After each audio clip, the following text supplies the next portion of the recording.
नमस्कार सभी को। तो देखिए यहाँ पर हम लोग क्लास 8th एनसीईआरटी जो कि गणित प्रकाश है उसके 20 एमसीक्यूज डिस्कस करेंगे।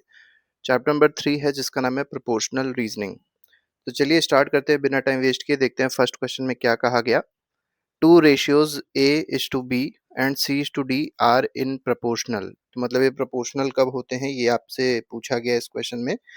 तो पहला दिया गया है A plus B is equal to C plus D, जब ये कंडीशन फॉलो होगी। दूसरा दिया गया है ए इंटू डी। देखिए होता क्या है, जैसे ए दिया है, बी दिया है, सी दिया है और डी दिया हुआ है।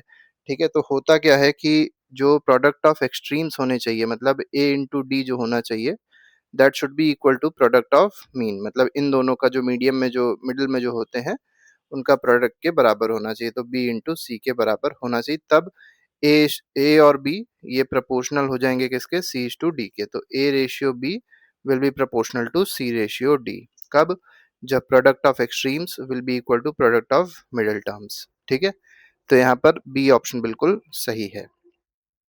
क्वेश्चन नंबर 2 पे आते हैं। If 6:3 and 4:2 are compare. देखिए सी 6 को 3 को, इसके बाद पूछा गया है अगर ये प्रोपोर्शनल है तो 4:2 कंपेयर किया गया, पूछा गया प्रोपोर्शनल होंगे या नहीं होंगे।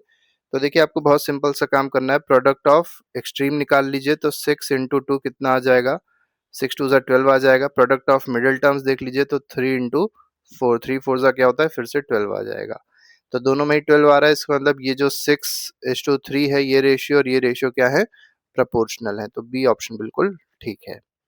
A representative fraction RF in maps shows। अभी जो रिप्रेजेंटेटिव फ्रैक्शंस होते हैं क्या शो करते हैं, पॉपुलेशन डेंसिटी को नहीं शो करते, ratio of map distance to actual distance. ये बिल्कुल सही है। आप लोग ने देखा होगा जैसे मैप जो बना हुआ होता है, जैसे इंडिया का मैप आप देखिए, उसमें नीचे करके यहाँ पे एक छोटा सा लिखा होता है कि 1 kilometre is equal to 1 centimetre. ठीक है, इस तरीके की जो चीजें होती है इसी को क्या कहते हैं, रिप्रेजेंटेटिव फ्रैक्शन कहा जाता है। क्योंकि देखिए 1 किलोमीटर मैप में तो रिप्रेजेंट कर नहीं सकते हैं। ठीक है, तो उस 1 किलोमीटर को एक छोटी डिस्टेंस में क्या कर दिया जाता है, बदल दिया जाता है, शो कर दिया जाता है। आगे बढ़ते हैं। If R F is equal to 1:60,000, 60 100,000, then 1 centimetre on map represents. देखिए यहाँ पर 1 सेंटीमीटर ऑन मैप क्या रिप्रेजेंट करेगा, ये मेनली सेंटीमीटर में दिया है, इसका मतलब ये सेंटीमीटर है। तो 1 सेंटीमीटर जो रिप्रेजेंट करेगा वो आपको बताना है यहाँ पर क्या होगा। ठीक है, देखिए इसका मतलब बहुत सिंपल सा है, ये जो लिखा हुआ है अगर इसको किलोमीटर में कन्वर्ट किया जाए तो ये कितना आ जाएगा, 60 किलोमीटर आ जाएगा। तो इसका मतलब 1 सेंटीमीटर जो है वो क्या रिप्रेजेंट करेगा, 60 किलोमीटर को रिप्रेजेंट करेगा। ठीक है, अब देखिए सेंटीमीटर है तो आपको कन्वर्ट करना आना चाहिए, इसको सेंटीमीटर मान लीजिए तो इसको कन्वर्ट करना आपको किलोमीटर में आना चाहिए। आपको एक और चीज बता देते हैं कि 1 किलोमीटर में 1000 मीटर होते हैं और 1 मीटर में 100 सेंटीमीटर होते हैं, तब आप इसको आसानी से कन्वर्ट कर सकते हैं। Ratios can have. अब देखिए रेशियो जो होते हैं उसमें कितने टर्म्स हो सकते हैं, only 2 terms, only 3 terms, only 4 terms, more than 2 terms. तो यहाँ पर डी ऑप्शन बिल्कुल सही है। तो जो रेशियो होगा वो ऐसा भी हो सकता है 2:3:5, ऐसा भी रेशियो हो सकता है। ठीक है, या 4 का भी रेशियो हो सकता है, जितने का भी आप रेशियो चाहें तो हो सकता है। तो more than 2 terms is the correct answer. The ratio 8:4:2:1 reduced by half becomes। तो अगर देखिए इसको हाफ से रिड्यूस कर देंगे तो क्या हो जाएगा, तो सब में 2 से डिवाइड कर दीजिए तो 4:4 को करेंगे तो 2 हो जाएगा, ये 1 हो जाएगा और ये 0.5 हो जाएगा। तो 4 to 1 0.5, that is option number A. अगले क्वेश्चन पे आते हैं। If ratios are proportional. देखिए अभी हमने आपको बताया था अगर रेशियो जो है वो प्रोपोर्शनल है, कौन से रेशियो दिए हैं, A B C D proportional to P Q R S. तो देखिए इस केस में प्रोपोर्शनैलिटी कैसे शो होगी ये आपको बताना है। तो देखिए यहाँ पे क्या होता है कि पहला इसका और पहला इसका ये प्रोपोर्शनल होना चाहिए, मतलब A upon P should be equal to किसके बराबर होना चाहिए, बी वाला हो जाएगा और क्यू वाला हो जाएगा। तो बी अपॉन क्यू के इक्वल होना चाहिए।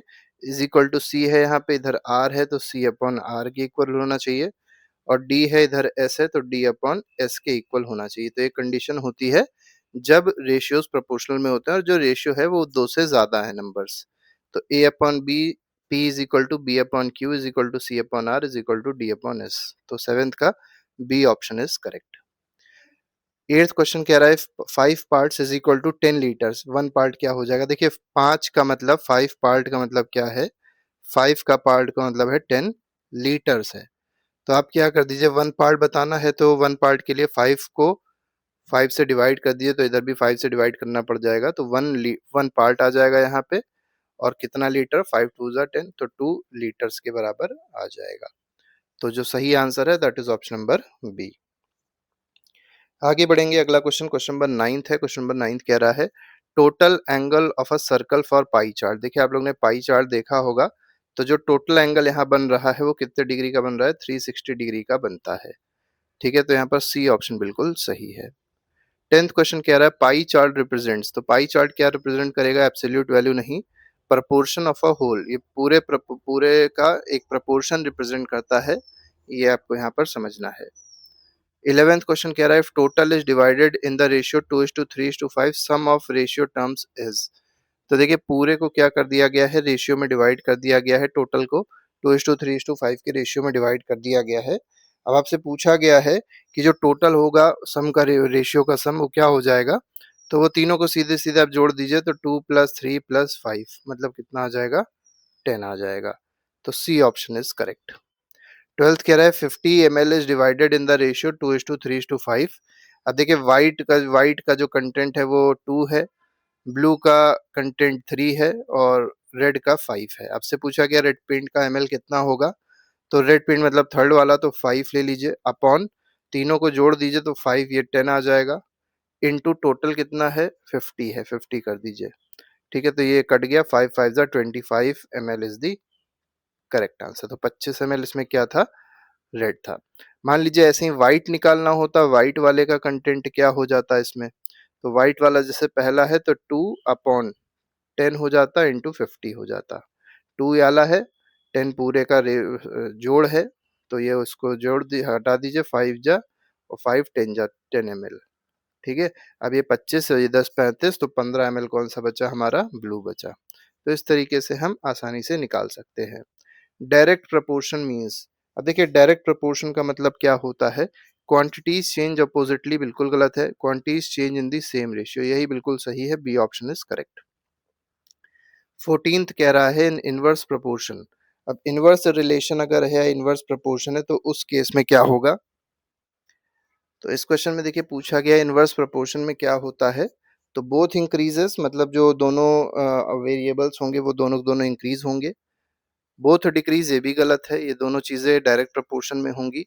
One increase the other decrease, ये बिल्कुल सही है। इनवर्स प्रोपोर्शन मतलब यही होता है जैसे ए इनवर्सली प्रोपोर्शनल टू बी है, इसका मतलब जब बी बढ़ेगा तो ए अपने आप से क्या हो जाएगा? कम हो जाएगा, वही इसमें पूछा गया था। If speed increases time taken, देखिए आपको पता होगा जब आप गाड़ी की स्पीड बढ़ा देते हैं तो टाइम जो लगता है वो कम हो जाता है, इसका मतलब वो इनवर्स रिलेशन का कॉन्सेप्ट है। तो स्पीड इंक्रीज हुई तो टाइम टेकन क्या हो जाएगा? डिक्रीज हो जाएगा। और स्पीड का अगर आपको फॉर्मूला पता है तो स्पीड का फॉर्मूला क्या होता है? डिस्टेंस अपॉन टाइम होता है। ठीक है, इससे देखिए आपको पता चल रहा है स्पीड और टाइम में जो रिलेशन है वो कैसा रिलेशन है? इनवर्स रिलेशन है। ठीक है, इनवर्स रिलेशन का मतलब ये है कि अगर एक चीज बढ़ती है तो दूसरी चीज घटती है। मान लीजिए स्पीड और डिस्टेंस में रिलेशन पूछा जाता है तो ये डायरेक्टली प्रोपोर्शनल का रिलेशन है। आप स्पीड ज्यादा करेंगे तो डिस्टेंस जो ट्रेवल कर पाएंगे पर्टिकुलर टाइम पीरियड में वो भी ज्यादा होगी। ठीक है, आगे बढ़ते हैं, क्वेश्चन नंबर 16 इन इनवर्स प्रोपोर्शन। अब इनवर्स प्रोपोर्शन में क्या है? जैसे मान लीजिए x है इनवर्सली प्रोपोर्शनल टू y है, तो y को अगर उधर भेज दिया जाए तो x into Y is equal to क्या हो जाएगा? कांस्टेंट हो जाएगा। ये हमेशा केस मिलेगा, कंडीशन मिलेगी किसमें? इनवर्स प्रोपोर्शन में। तो X Y is equal to constant, this is the correct answer. 17th question कह रहा है if 5 workers can do a work in 1 day. अब 5 लोग थे, वो लोग कितने देर में काम कर सकते हैं? किसी काम को एक दिन में कर सकते हैं। Workers needed for 4 times the work.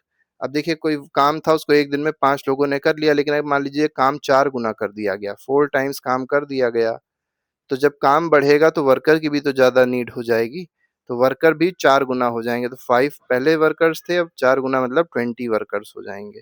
तो C option is correct. If 20 workers takes 4 days 10 workers will take. अब 20 वर्कर काम कर रहे थे 4 दिन में, तो 10 वर्कर जो काम करेंगे। अब ऑब्वियस सी बात है, देखिए वर्कर जो होंगे जब वर्कर ज़्यादा होते हैं तो डेज़ कम लगते हैं। इसका मतलब दोनों इनवर्स रिलेशन है। तो इनवर्स रिलेशन का मतलब एक बढ़ता है तो दूसरा कम होता है। तो देखिए हमने यहाँ क्या कर दिया, वर्कर पहले 20 थे, वर्कर को कर दिया 10, वर्कर को कम कर दिया, ठीक है? अब इसको आप ऐसे लिख सकते हैं, worker into day is equal to constant, ठीक है? ऐसे भी आप चाहें तो इसको कर सकते हैं। तो वर्कर पहला इंटू डे पहले वाले इज इक्वल टू वर्कर दूसरा इंटू डे दूसरे वाले। तो वर्कर पहला देखिए कितना है, कितने वर्कर्स थे? पहली कंडीशन में 20 थे। कितने दिन लग रहे थे? 4 दिन लग रहे थे। दूसरे कंडीशन में वर्कर्स हैं 10, तो डे कितने लगेंगे? वो डी मान लीजिए।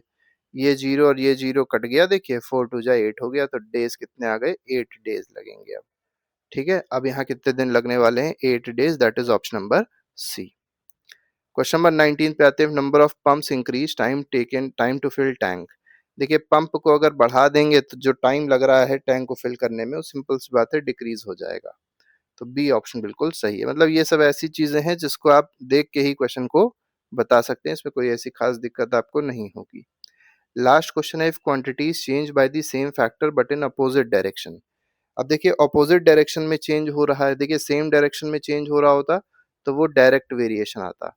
अगर सेम डायरेक्शन में चेंज हो रहा होता तो डायरेक्ट वेरिएशन आता, लेकिन जब अपोजिट में होता है तो वो कैसा रिलेशन होता है? इनवर्स वेरिएशन होता है, इनवर्स रिलेशन होता है, इनवर्स प्रोपोर्शन होता है। तो बी ऑप्शन इसमें बिल्कुल सही है। तो इस तरीके से ये क्वेश्चंस थे जो हम लोगों ने डिस्कस किए। इसके अलावा हर एक टॉपिक के, हर एक चैप्टर के एमसीक्यूज जो है प्लेलिस्ट में लगे हैं, आप जाके देख सकते हो, अपना रिवीजन अच्छे से कर सकते हैं। अभी के लिए फिलहाल नहीं, thank you very much, good bye, जय हिंद।